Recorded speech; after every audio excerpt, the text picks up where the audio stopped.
ese mercado americano. Vamos a saludar a Jay Pelosky. Jay, hello, good morning. Thank you so much for being with us. Hi, good afternoon. Happy to be here. So today we don't have a session on Wall Street due to the holiday session, but after last week's falls, will we see a rebound this week? What do you think? Well, I think everyone's enjoying the extra day off. It's been a very tough number of weeks. I'll just give you some numbers to put in context. The S&P has been down 6 of the last 7 days. 10 of the last 11 weeks, and in 5 of the last 7 trading days, the S&P had 90% down volume days. In other words, constituents. So in other words, 9 out of 10 stocks in the S&P 500 were down 5 of the last 7 days. That has not happened in the last 100 years. And so we are certainly due a rebound. One of the questions would be what could be the catalyst for such a rebound. We are coming close to Q2 earnings season. Will begin in another week or two.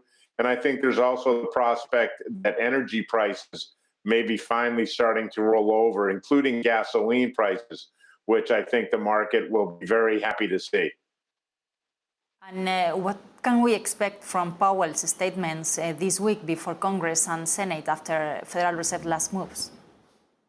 No, that's an excellent question because Chair Powell really said a number of things last week that were surprising.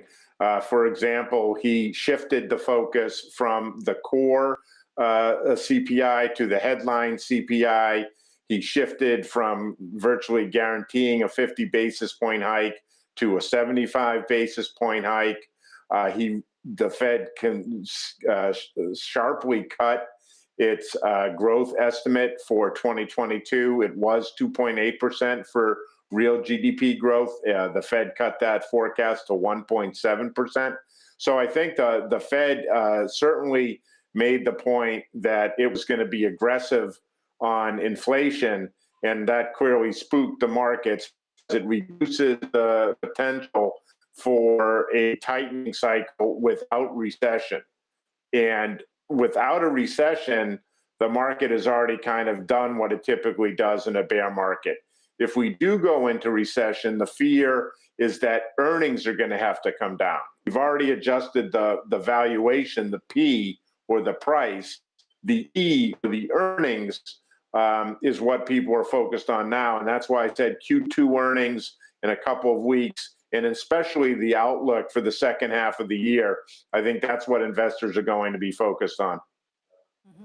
Okay, and Janet Yellen and Joe Biden just a few minutes ago have said again that a recession could be avoided. But we have read that Larry Summers, for example, has also spoken. He does see a recession. A lot of messages about it. How do you see the U.S. economy right now? Yeah, it's a very tricky situation. And again, it's a large part of the recession concern came about because the Chair Powell was so aggressive in his speaking last week in his press conference, talking about the need to get inflation back to 2%. And that on top of a 75 basis point hike, which, by the way, has not been done in 30 years, and in the middle of a bear market, which the Fed has never done. The Fed had never tightened in a bear market before last week. So there's all this stuff that has never really happened before. And investors clearly are deciding to sell first and then ask questions later. Our own view has been a middle path between high inflation and recession. And the Fed's commentary, and if they continue to keep tightening, is going to shrink the space for that narrow path. And so that's kind of where we are. And I think a lot of people have already decided that there's going to be a recession. We saw aggressive selling last week. One indicator of that was that energy, which has been the best performing sector all year to date, was down 17% last week. So that clearly says investors are selling the recent winners And that means there's typically not much else left to sell because they've already sold everything else. Now they're selling energy. And so one would anticipate some sort of a bottoming process. But I do think, as I mentioned earlier, the path towards a slowdown but non-recession has become more difficult. We're watching very carefully energy prices, particularly gasoline prices in the U.S. They were down 15% over the last couple of weeks on a wholesale basis, not retail at the pump. Typically, retail follows wholesale. And if we see gasoline prices declining in the U.S., that would give people confidence that inflation is rolling over.